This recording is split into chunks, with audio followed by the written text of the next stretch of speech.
Okay, well, thank you everyone for your patience. Grace to you. I hope you can receive that. Grace is an awesome thing. You don't have to work for it, deserve it, or earn it. It's just yours. You get to receive it. It's God's unmerited favor for your life. So we're grateful you came out to Sig Grace Malibu number 2. We're thankful that Adam opened up his vacation property again to us, and Aunt Judy. Thank you guys for having us over and always providing the food and a great atmosphere to be with one another. Since I just talked about Adam, do you want to read your psalm before I go any further? Maybe? Yeah, sure. Okay. All right, I decided to read Psalm 46. God is our refuge and strength and ever-present help in trouble. Therefore we will not fear, though earth give way and the mountains fall in the heart of the sea, though its waters roar and foam and the mountains quake with their surging. There is a river whose streams make glad the city of God, the holy place where the Most High dwells. God is within her, she will not fall. God will help her at break of day. Nations are in uproar, kingdoms fall. He lifts his voice, the earth melts. The Lord Almighty is with us, the God of Jacob is our fortress. Come and see what the Lord has done, the desolations he has brought on the earth. He makes wars cease to the ends of the earth. He breaks the bow and shatters the spear. He burns the shields with fire. He says, "Be still and know that I am God. I will be exalted among the nations. I will be exalted in the earth. The Lord Almighty is with us. The God of Jacob is our fortress." So I chose that one because I was reading it earlier today, and this was a verse that I opened up when my mom was in the hospital a few years ago, and it's the first thing I opened up, it said, "God is within her; she will not fall." And my mom was brought back at that time, and I just think it just sounds beautiful. The river whose streams make glad the city of God. But the main thing I get is that God is our refuge and strength and ever-present help in trouble. Therefore we will not fear, though the earth give way and the mountains fall into the heart of the sea, though its waters roar and foam and the mountains quake with their surging. So it's just something I go to, and just been in the Word reading that today. It was nice. That's Thought I'd awesome. share that. Yep. Thank you. Yep. And it matches with the waves in the back too there. That's cool. Yeah. Thank you so much, Adam.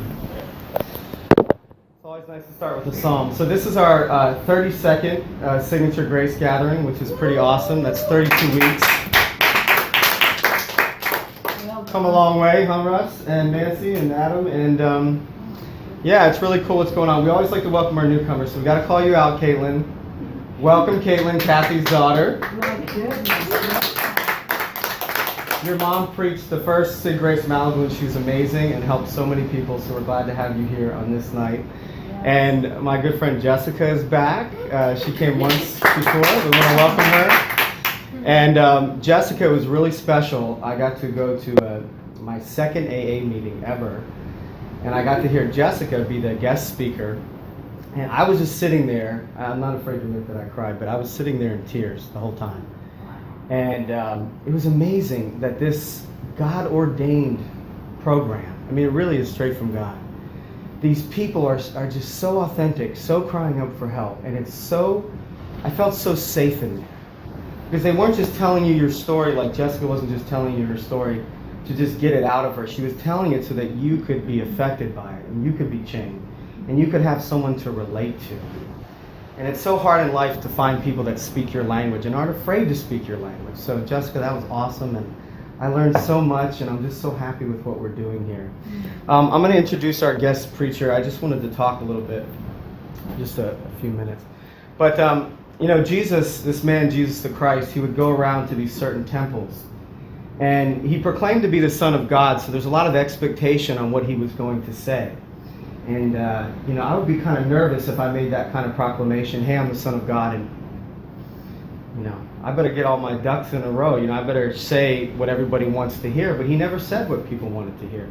It actually says in the Gospel of Luke, he said that the Spirit of the Lord is upon me. That's God the Father, the Lord of all creation, was upon Jesus. This is Jesus speaking. Because he has anointed me. The anointing is the juice from heaven. Some of you have been anointed to do different things in your life. Speak at an AA meeting. Run this group. Run your business. Whatever you choose to do, God has anointed you to do these things. And he said, he has anointed me to preach good news to the poor. It also says the gospel. Now, when he says the poor, he's not just talking about people without money. He's talking about poverty And poverty is a curse. It's a curse. Poverty tells you this. Poverty says you get nothing for nothing. You've got to earn it, deserve it, work for it. Okay? Now, when love comes into the mix, when God's unconditional love through Jesus Christ, and I'm telling you it's such a gift, He comes in, He's trying to get people, open them up to receive the good news, but we always push things away, like people that try to love us when we're an alcoholic or certain things going wrong in our life. We push people away. And we say, we aren't worthy of your love. That's a poverty curse. That's the system of the world. Go check it out. You get nothing for nothing. So Jesus said, I'm coming to preach good news to the poor and deal with the poverty curse. He has sent me, my Father, to heal the brokenhearted. And oh my God, my heart gets broke probably once every 6 months, and I got to fix it again. So you need that healing in your brokenhearted place. He's not trying to just fix your outward appearance. He wants to heal your stinking broken heart that just keeps getting broke over and over again. To proclaim liberty to the captives. And if you're captive of something, you're captive of your mind, you're captive of the systems that are in place, you're captive of fear, and you're a prisoner. So he needs to first proclaim liberty to the captives. See, it's the words that come out of his mouth that set you free. You're not even free yet, but you have to hear them. You have to receive the words before the freedom can start. So he proclaims liberty to the captives, but he just doesn't leave you a prisoner. He comes back. He says, also gives you recovery of sight to the blind. We've been blinded by so much stuff. The wool has been pulled over your eyes. And he wants to recover your eyesight so that you can see things the way he sees them. You can see your loved ones the way he sees them. You can see yourself the way God the Father sees you in all his majesty. Recovery of sight to the blind. He comes back to this. I'll close. He says, and to set at liberty those who will be set free. Why did he say those who will be set free? You've got to want the freedom, and you've got to hear and receive it. Okay? And to proclaim, to those who are oppressed. And we've all been oppressed. So that's what the anointing's here to do. So the burden that you came in with tonight is going to be removed. It's guaranteed by the Word of God. And so Abe, tonight, has that same Jesus Christ anointing.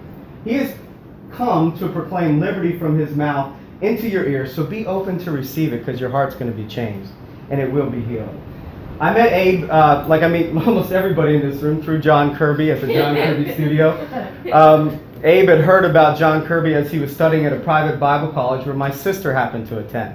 So my sister said, you got to go meet my brother. And the minute I met Abe, he reminded me of me when I was like 16. Just a joyful, jubilous, kind-hearted, easily excited kid. I mean, he was excited about everything. Whoa, you know so-and-so, you work there, oh my God. Like, everything's exciting to Abe. If you meet him, look, the phone's ringing right now. Somebody's probably excited to talk to Abe. So, this guy has one of the greatest hearts of anybody you'll ever meet. And Adam brought this idea up to Russ and I and said, I really think Abe is ready to speak. And Abe's been coming to our groups for about 5-6 weeks now. And he's been a blessing to everyone. And his father, as you tell you, was in the program, an alcoholic. And I just hope that you will be ready to receive the wonderful words of wisdom from this young guy who has such a joy for life and such a knowledge and a wisdom that I learned from myself. So here he is, Abe.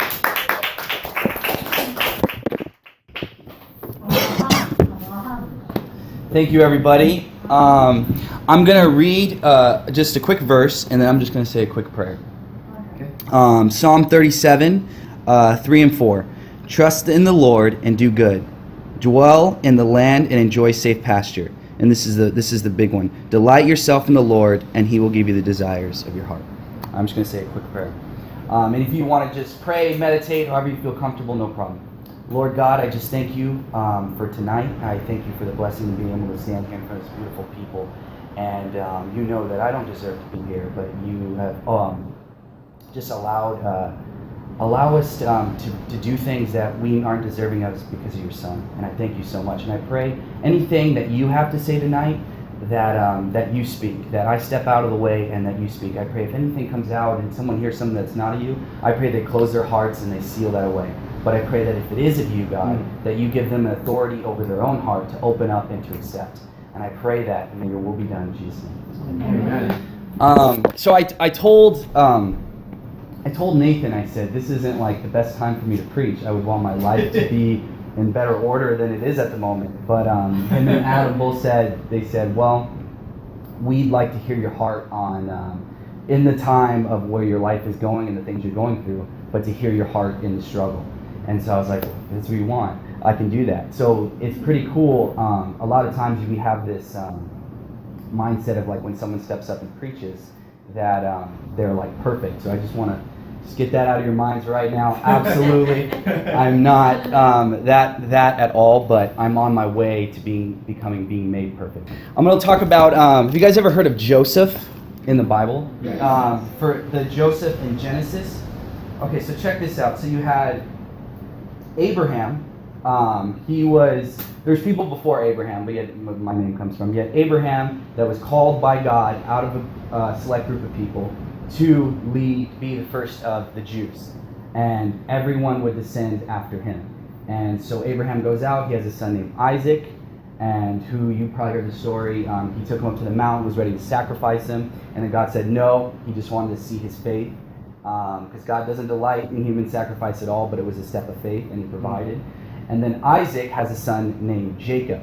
And Jacob, interesting fellow, he's kind of a guy that just struggles, but he loves the Lord, and he gets himself into trouble with his brother Esau. But Jacob ends up wrestling with God, and his name is turned to Israel. That is where we get the name Israel. And out of Israel, he actually has more than 12 kids, but we get the 12 nations of Israel, speaking biblical times. And Judy might correct me at any moment, so you let me know. And out of there we get Joseph, but you'll see, if you look up biblical times, you won't see the name Joseph as much because it's split between Joseph's two sons. So he gave up his part, naming after his two sons, Ephraim and Manasseh. Correct. Okay, cool. We're on the same page. Good. Yes. So anyways, we have this guy named Joseph. He's not the youngest son. There was another one that was Benjamin that was younger than him, but he was one of his father's favorite sons. So Israel. So I'll either say Israel or Jacob. Same guy. That's his dad. And his dad loved him so much. And I know maybe we have some people from Hollywood or in theater or whatever. We heard the Joseph in the Technicolor coat. We've heard that story. So it's close. So Jacob loved Joseph so much that he gave him this coat. He just was in his old age and he had him, and he just reminded him of just like a blessing. He was just a great guy. And so he's 17 and he has his 12 other brothers that are working out in the field, and Joseph has this dream. And he has this dream of all of his family bowing down to him. And this is kind of like, well, what the heck? First of all, if you're the oldest son, you take over after your father and your mother, and then so down the line, every son that's knocked out after that. Joseph's way down there. And not only is he way down there, his brothers hate him. His brothers hate him because they're jealous of him, because his father loves him so much and they don't even understand why.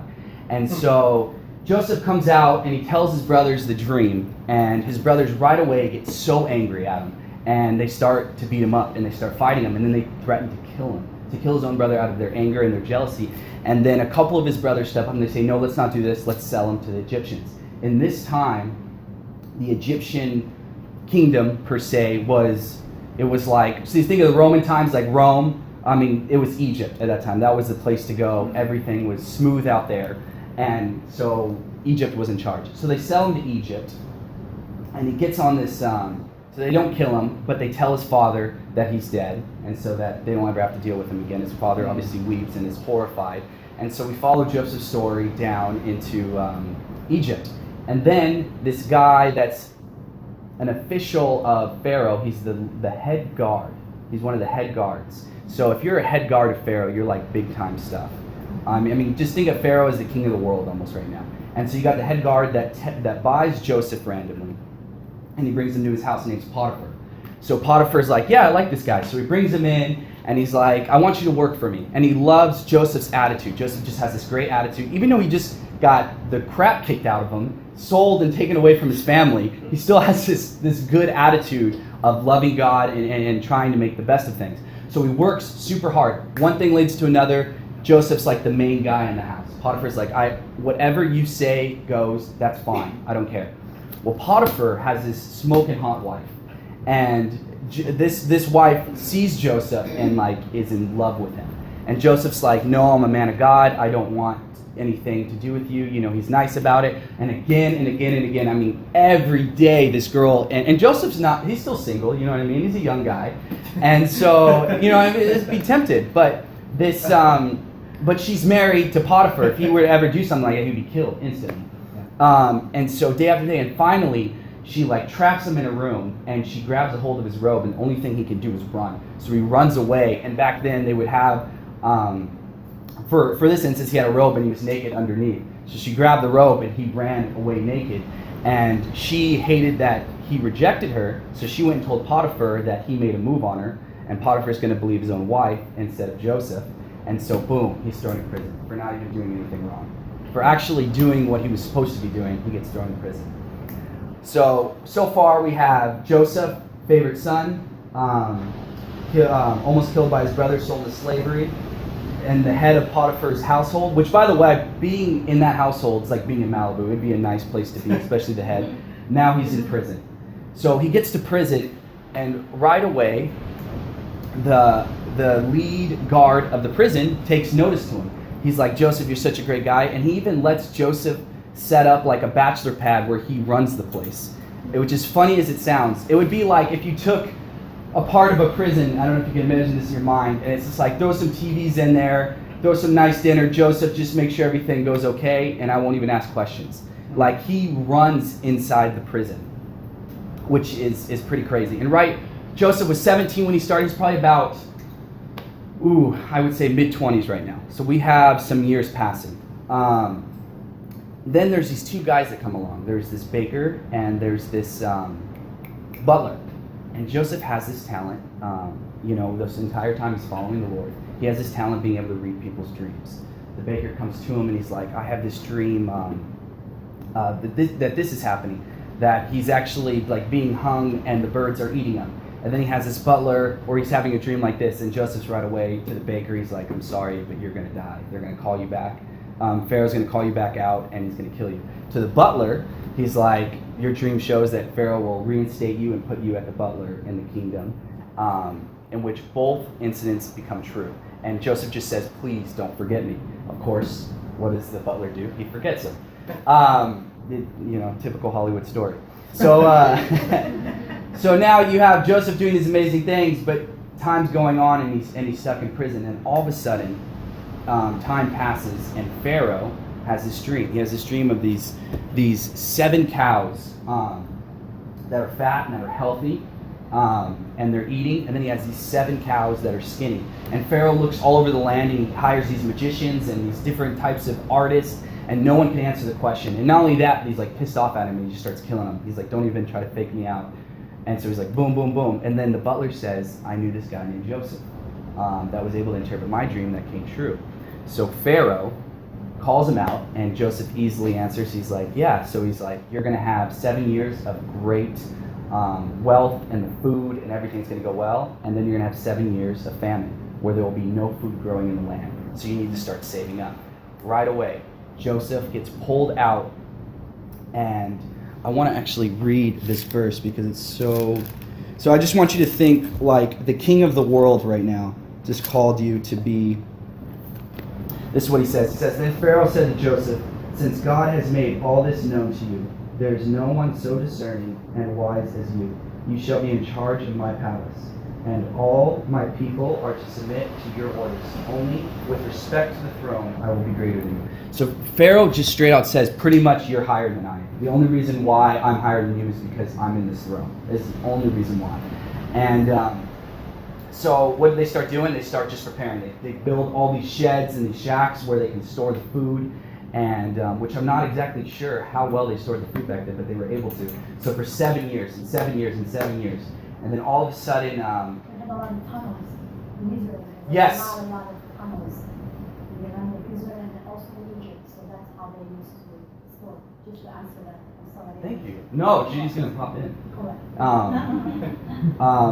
In the tunnels. Yeah. And they would use salt as well To prevent the food. Yeah. Yeah.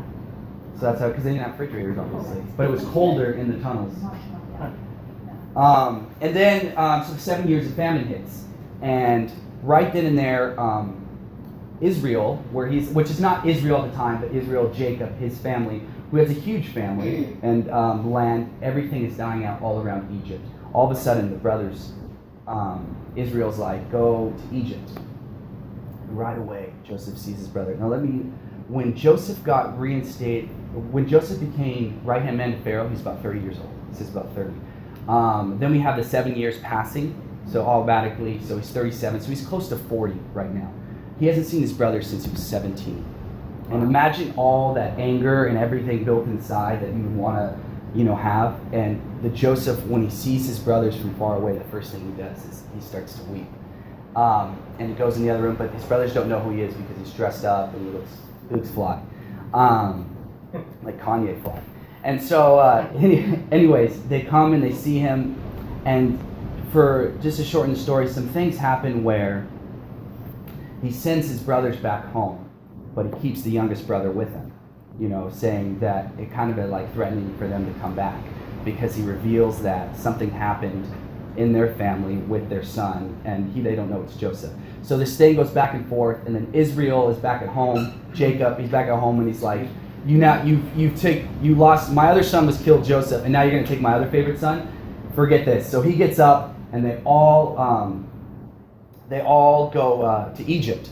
But actually, before this happens, there's a meeting at the table where Joseph he sits with all of his brothers, but they still don't know it's him yet. And he wants so bad, you can see as you're reading it, of what he's feeling. It's like such a great story. And all he can do is weep because he misses his brothers so much. And it's just an amazing story. And so he reveals himself, and it's more dramatic when you read it, so you guys should. Chapter 41, 42, I believe, in Genesis. And he starts to reveal who he is, and there's this big meeting, and then his dad comes all the way over, and they move into Israel. And this dream, he's over 40 years old, they are bowing down to him.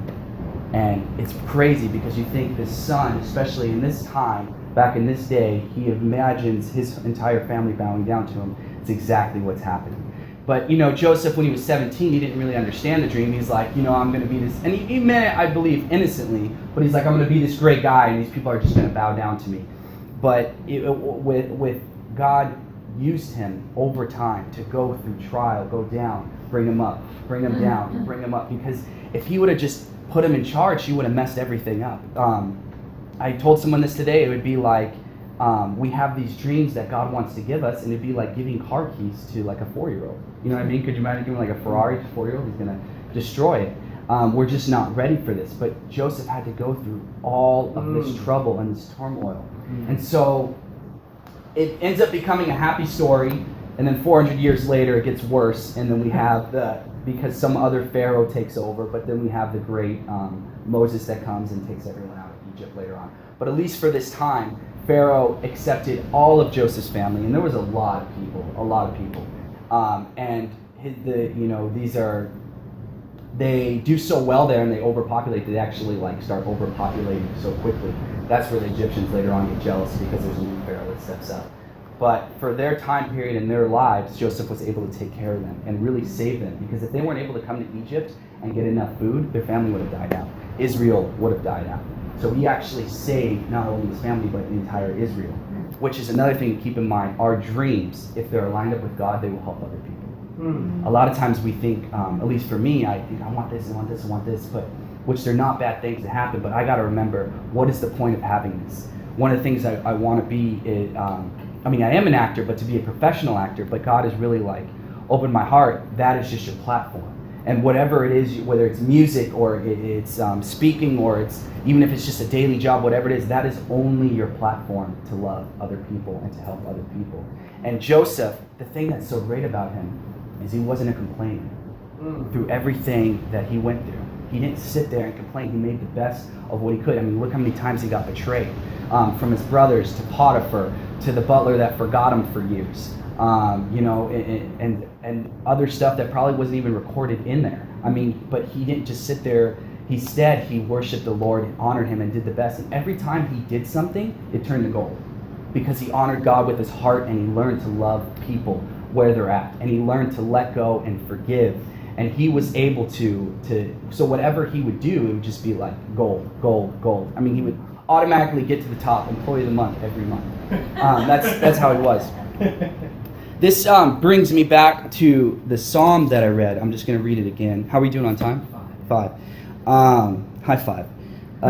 Delight yourself in the Lord, and he will give you the desires of your heart. And a lot of times, me selfishly, I would be like, okay, God, these are my desires. You're going to give me these.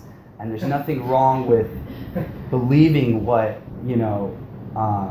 in yourself and this, but a lot of times God will, when there's a desire, that's something, like for me, and I could speak to Caitlin and any other actor, well, I don't know, I think it just might be us at the moment, but when you just want to, there's nothing you want to do but act. You are so passionate. Russ with music, I'm sure like nothing else fulfills that. That's like a God-given talent.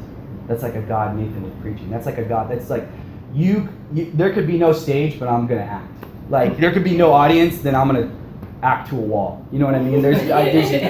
I will never be that satisfied. Those are gifts that God has given us. But through those, and dedicating our hearts to him and honoring his son who died, and because his death and his resurrection brought us into relationship with the Father, the Son, the Holy Ghost, that brought us into relationship with Jesus through the Holy Spirit.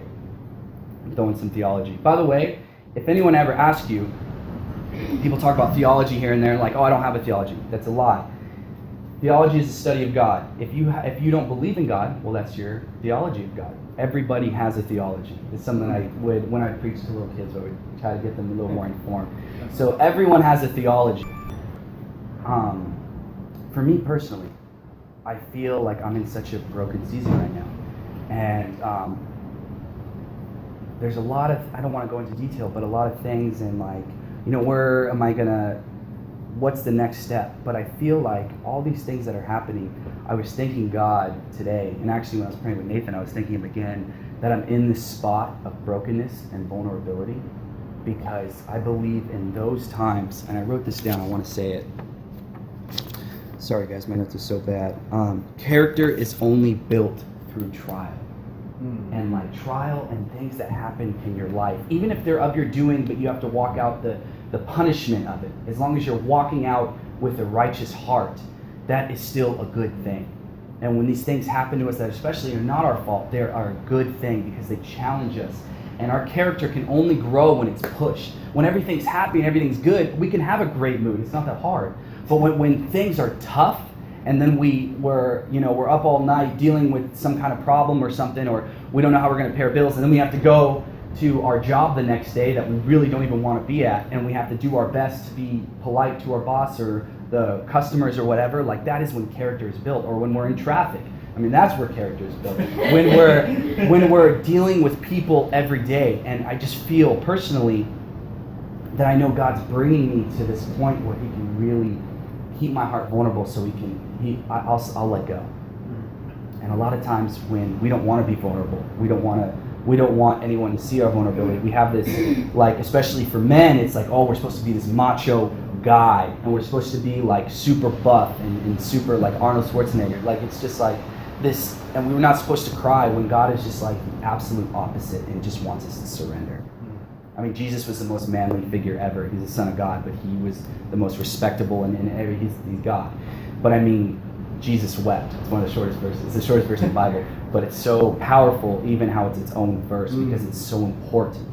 And Jesus was so humble and so loving and so vulnerable with the Father.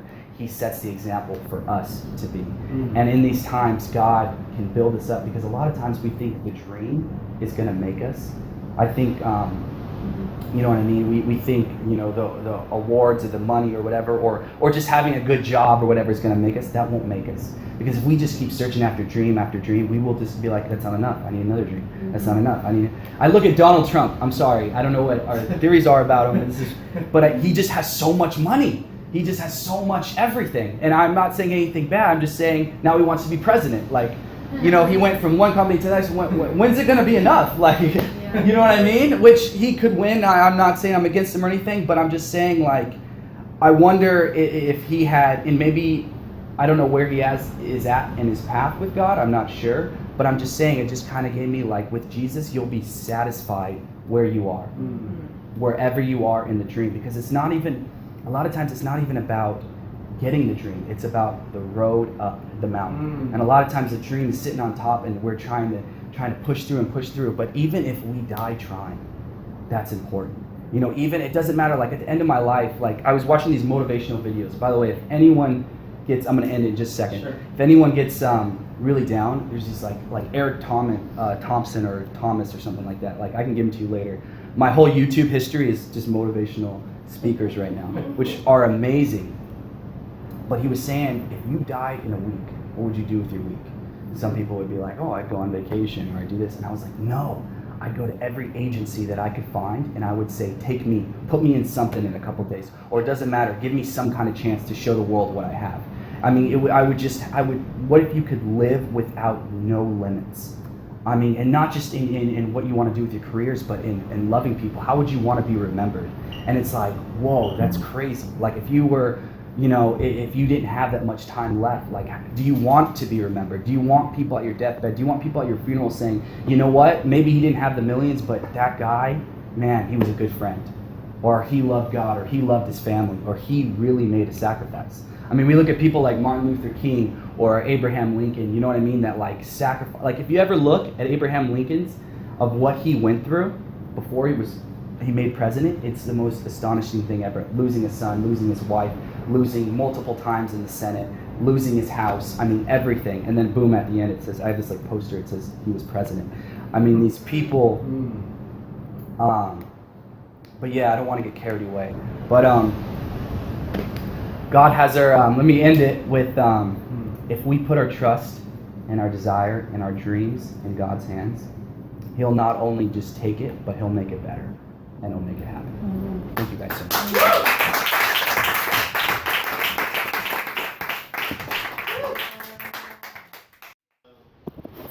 Thank you, Abe. That was amazing. Thank you.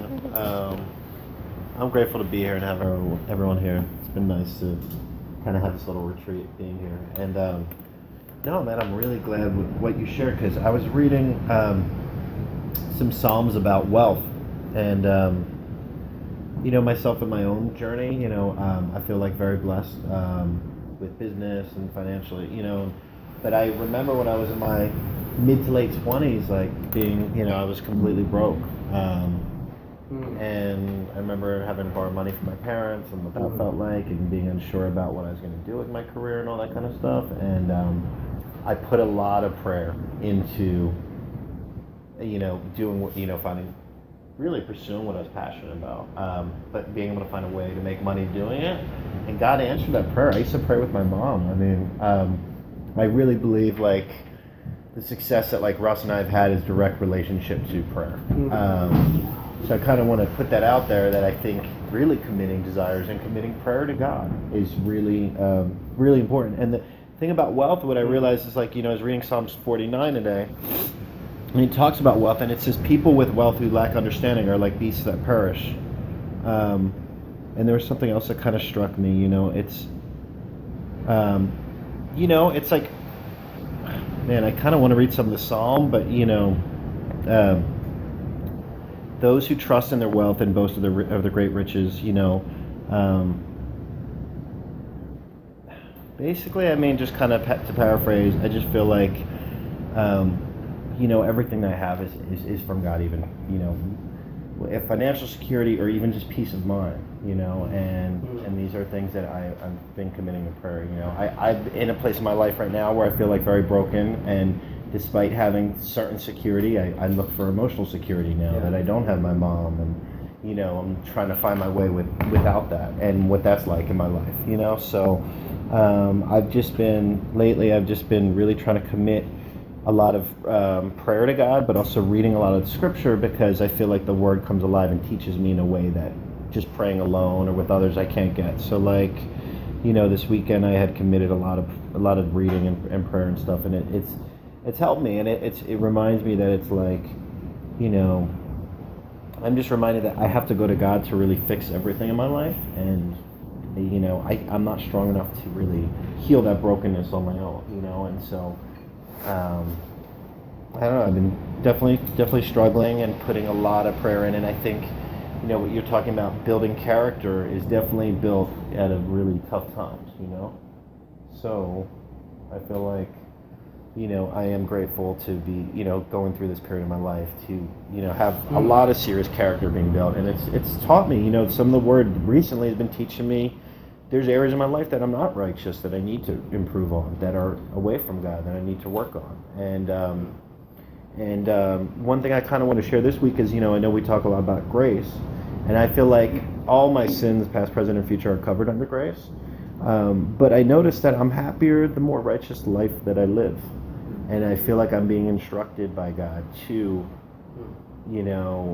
be more like Jesus, or, be closer to as righteous as I can be. And so, and just for me, I'm just noticing I'm feeling more peaceful and content the more I'm focused on that. So, and one thing I was sharing with Russ is, I love this gathering, and I like going to church, and I go to synagogue too and stuff, being Jewish and believing in Jesus. But, I feel like my journey with God is also a one-on-one journey, so I love sharing it with other people, but it's also, I get strengthened on my own, reading and praying. And so, but then also having fellowship like this is so encouraging, because, sitting here in my own head while, Abe speaking, midway through, I finally just can let go and surrender and receive the message, and I'm just grateful, but that's kind of how my head works, similar to everyone else here is an alcoholic or whatnot, but my journey has been really lately has been this. I know it's this one-on-one journey, and I've just been talking real to God, I'll read and I'm just distracted. I'm dude, God, this word is very dry, make it wet, bring this alive to me, or can I receive your peace right now? Can I receive, I'm having a hard time with this, or God, I'm putting this above you. Put it in its right perspective, something, kind of paraphrase some of your stuff you were talking about. So I'm getting real with God, and lately, the way my character's being built, it's almost like an hour-to-hour kind of journey, So definitely, it's really good to be here and be encouraged by everyone. Thank you, Abe, very much. It was awesome.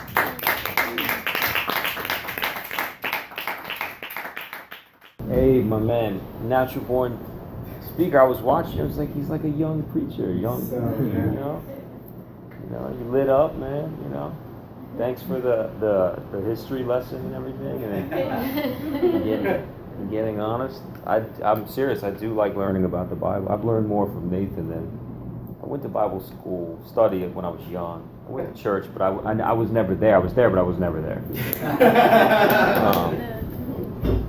I'm Russell. I'm an alcoholic. Hi, Russell. I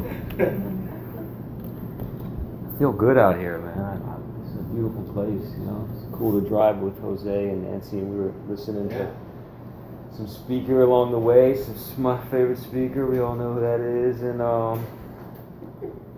he reminded me of so much, and a lot of what you were talking about. And the whole program of AA is building a new character, but I don't build it on my own, because then that would be self-building it.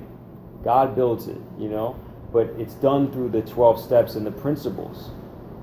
And when I live by those principles that Adam was talking about, seeking, surrendering, getting real with honesty, then something changes in me in that moment, and then I get an experience in that moment, and no one can take that experience away from me.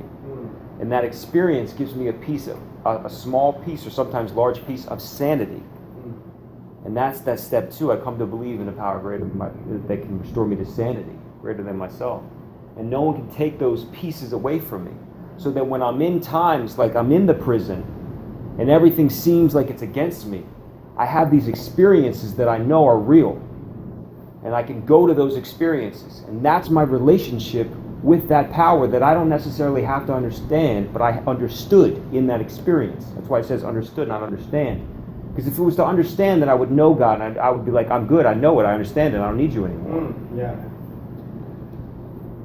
And so for me, the building a character thing only happens right now in the day that I'm in. See, that's the trickiest part. Because I think, and I've been pre-programmed, that if I just keep doing it, I can rest on my laurels. But then in an instant, old character can pop back up and I can get angry and I can react and I can spaz on you and I can cut you off and I can flick you off. And then I'm back in old character just like that. That's how quick it happens. It's nuts. You know, I had to remind myself today as I was driving in the car, what eyes have you been seeing through? Yours or God's eyes? Yeah. Like, what eyes have I been judging everything through? It's crazy. I have to get me away from me. No one ever told me that. No one ever told me that. And then I heard it and I was like, okay, so the whole point is I have to remove me. Who's me? All my old judgments, opinions on things, beliefs on things. But see, the problem with that is I get scared because I feel like those things have made me successful. That's the illusion. So I go, wait, what do you mean? What do you mean surrender? I'm supposed to smash all these old ideas, and then the defiance comes up. But I have a bunch of money, but I'm successful. No, but see, that's me taking credit for those things. I was getting in the way. What would my life be if I really got rid of those things? How much further would I then go? Wow. But that's none of my business, because if it's about getting further, then I'm still a taker. You know what I mean? Yes. So, what eyes have I been seeing from? It's crazy. When I look in the mirror, whose eyes am I seeing from? The self, which is judgmental, an old character, that's picking everything apart, creates dysmorphia, focus. Or am I seeing through God's eyes? Anything, when I'm listening to you, and what ears am I hearing from? It's so crazy. And like Adam was saying, it's dead on. It's dead on. It's like I was doing the same thing. God, I'm checking out right now. I care about my life. Help me be here right now. This is life. Let me listen to this guy. Let me listen to Abe. Why does my mind want to take me all out of the moment? And I was sharing this with Jose and Nancy that, I kept hearing this speaker, Bob, he would always say, when I started caring about my life, and I was like, what does that mean? Like, I always care. I thought I care about my life. And then it hit me what he meant. Because he would always say, life is now. Life is right now. So what he's saying is when I care about my life, I'm now. And that when I'm in the future daydreaming or in the past, I don't care about my life. I don't care about it. I'm not paying it any respect because I'm not paying respect to the moment, which is now. It's life. I don't give a damn about it. I'd rather be somewhere else. And I got to get honest with that. How many times during the day am I there but I'm not there? I'd rather be somewhere else. And that's my disease, man, in full force, in my opinion, for me.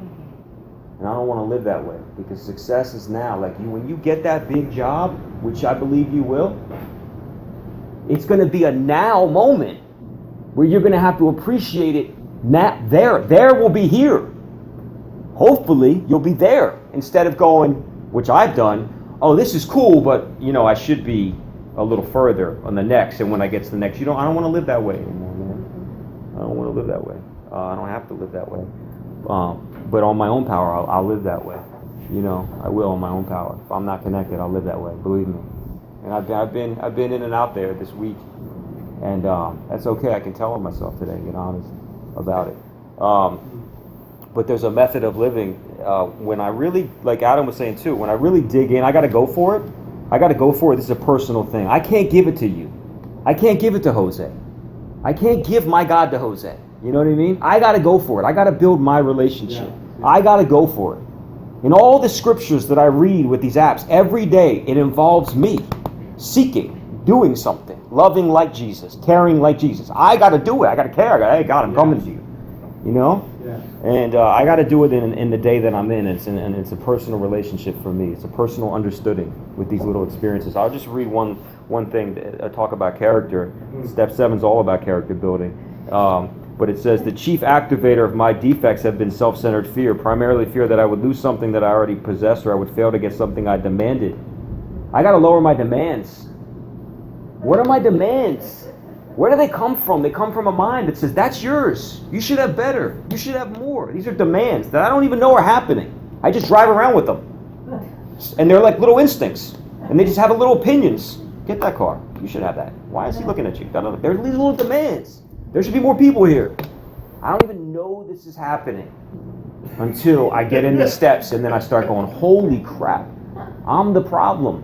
The problem isn't I don't have more this, that, and the third. The problem is that I have a demand that I should have this, that, and the third. So anyway, I get to lower my demands, right? Living upon a basis of unsatisfied demands, I was in a state of continual disturbance and frustration. Therefore, no peace was to be had unless I could find a means of reducing these demands. Ask yourself that today. What am I demanding? Try it. Tomorrow and right now. There is no tomorrow. Try it. Just try it. What am I demanding to be right now? I try it. Also, lower your demands. What are my demands right now? All right. The difference between a demand and a simple request is plain to anyone. The seventh step is where I make the change in my attitude, which permits me, with humility as my guide, to move out from myself, which is where all my demands happen, towards others and towards God. The whole emphasis of step 7 is humility. It is really saying that I now ought to be willing to try humility in seeking the removal of my other shortcomings, just as I did when I admitted that I was powerless over alcohol and came to believe that a power greater than myself could restore me to sanity. If that degree of humility could enable me to find the grace by which such a deadly obsession could be banished, then there must be hope in the same result respecting any other problem I could possibly have. So, anyway, it's amazing a program, and you know, but knowing a lot of stuff doesn't treat the disease. And that's where I've been a little bit in the past week. I can know it, I can recite it, I can recite this book, man, at this point, but it doesn't matter. Like Adam said, I got to do something about it. I got to seek this God. I got to practice these principles in all my affairs, and then my perspective changes, and the world around me changes, and then demands lower and all that. Anyway, go on and on and on. But anyway, that's enough for me. Thanks.